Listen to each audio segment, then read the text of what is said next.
신명기 제 22장.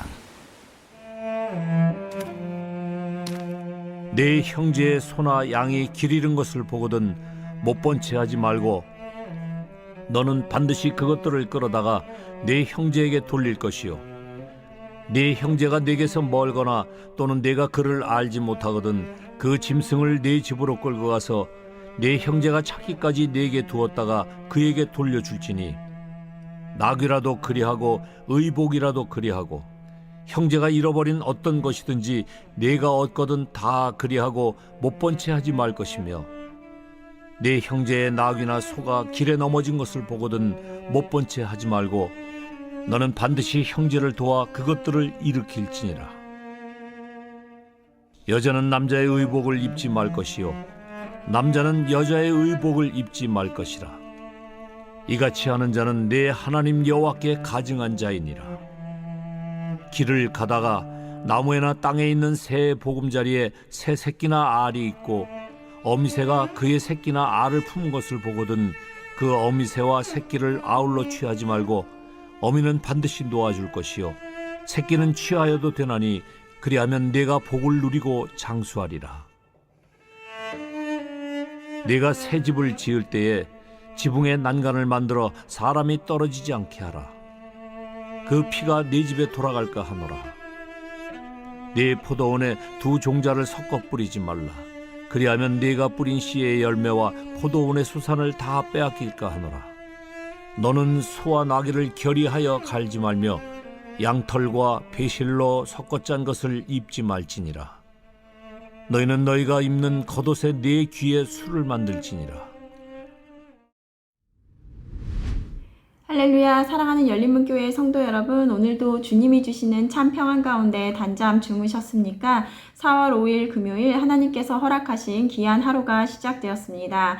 오늘도 하나님께서 주시는 신명기 말씀을 통하여 말씀의 선명한 기준이 세워지고, 그리고 또 세운 기준으로 오늘 하루를 살아내시는 저와 여러분들이 되셨으면 좋겠습니다. 오늘 하나님께서 우리에게 주시는 말씀은 신명기 22장 1절에서부터 12절까지의 말씀인데요. 오늘 매일 성경 제목은 못 본 채 하지 말고 라고 되어 있습니다. 오늘 말씀은 일상의 생활 가운데, 그리고 이웃 간의 관계 가운데 그리스도인으로서 기억하고 그리고 또 지켜야 할 것이 무엇인지에 대해서 말씀하여 주고 계시는데요. 오늘 1절 말씀을 보면 내 형제의 소나 양이 길을 잃은 것을 보거든 못 본 채 하지 말고 너는 반드시 그것을 끌어내다가 내 형제에게 돌릴 것이요. 형제의 소나 양이 길을 잃은 것을 보면 그것을 못 본 채 하지 말고 그것을 반드시 가져다가 찾아주라 라고 말씀하고 계십니다. 여기에서 형제라는 것은 피를 나눈 형제 자매만을 이야기하는 것이 아니라 교회 공동체 안에서 가족된 자들, 그리고 더 확장되어서는 우리의 이웃을 말하는 것이며, 그들이 겪는 아픔, 슬픔, 그리고 고통의 문제를 모른 척하지 말라라고 말씀하고 계십니다. 오늘 1절에서 4절 말씀을 보면 길을 잃어버린 짐승이 누구인지 모를 경우 그것을 집으로 가져다가 보관하여 두었다가 주인이 나타날 때 그것을 또 찾아주고, 그리고 짐승뿐만이 아니라 의복 같은 작은 것이라도 그것으로 인하여 슬퍼하고 걱정하는 형제를 못 본 채 하지 말라라는 것입니다. 안타깝게도 우리는 점점 세상이 강팍해지고 메마른 시대를 살아가고 있다고들 이야기합니다. 나 혼자 아둥바둥 살아가기도 힘든 세상이기에 다른 사람들을 신경 쓰면서 도와주면서 살아갈 여력이 없다고들 이야기를 합니다. 언젠가 TV에서 어떤 실험을 하는 것을 보았는데, 추운 겨울에 누군가 길거리에 쓰러져 있는 것을 못 본 척 지나가거나, 아니면 길거리에서 어떤 한 사람이 다른 무리들에게 괴롭힘을 당하고 있는데 그것을 누구 하나 말리지 않고 도와주지 않고 그것을 피하거나 모른 척하는 모습들을 본 적이 있습니다.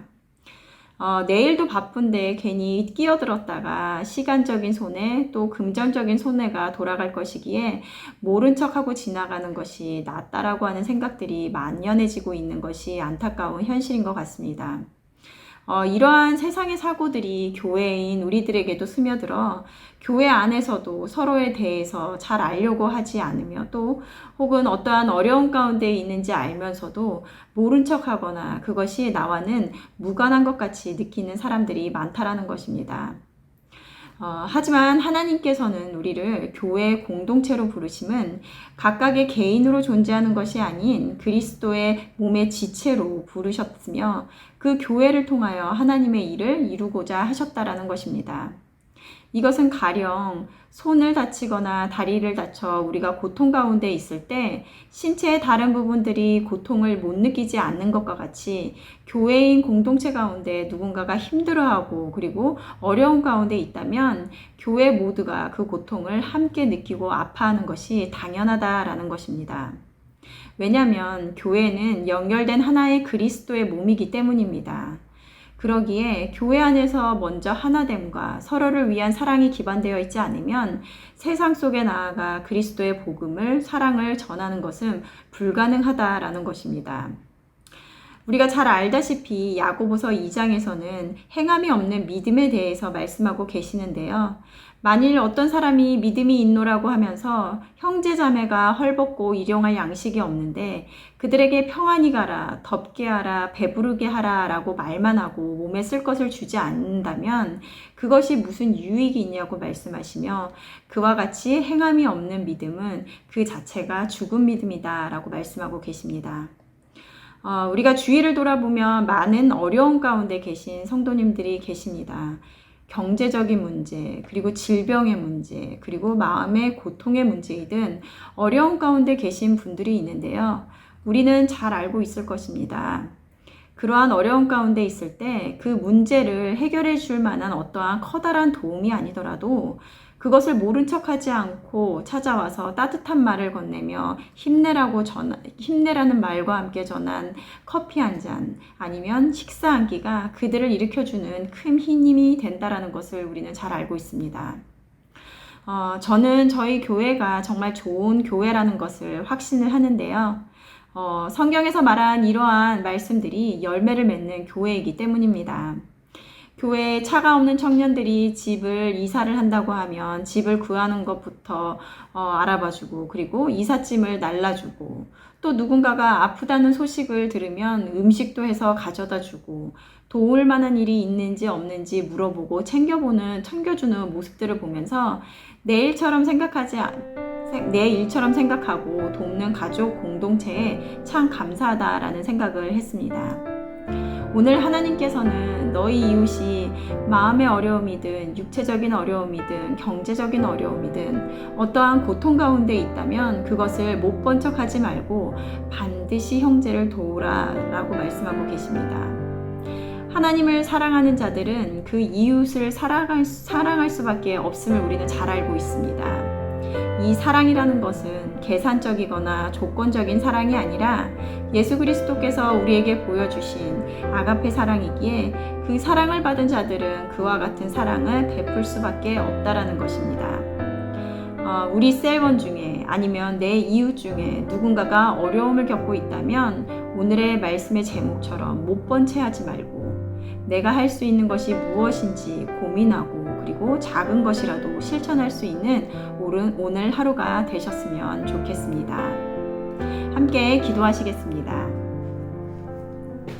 사랑하는 하나님, 감사합니다. 오늘 주신 신명기 말씀을 통하여 하나님께서는 우리를 교회로 부르시고 하나되라 하심은 사랑 그 자체이신 하나님을 닮아 우리 안에 서로를 향한 그 사랑을 먼저 베풀고 그리고 그 사랑을 세상 가운데로 전하기 위함일 것입니다.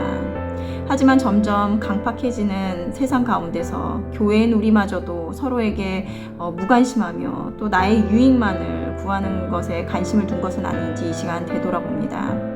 오늘의 말씀을 통하여 말씀을 듣고만 끝내는 것이 아니라 정말 내 주위를 돌아보고 사랑과 보살핌이 필요한 자들에게 아낌없이 사랑을 베풀 수 있는 우리 열린문 공동체가 될 수 있도록 인도하여 주시옵소서. 감사드리며 예수님의 이름으로 기도드렸습니다. 아멘. 내일은 토요 새벽 예배가 있는 날입니다. 말씀과 기도의 자리로 나와 오늘 하루를 여시는 저와 여러분들이 되셨으면 좋겠습니다. 아침을 깨우는 말씀은 월요일 아침에 다시 찾아뵙도록 하겠습니다.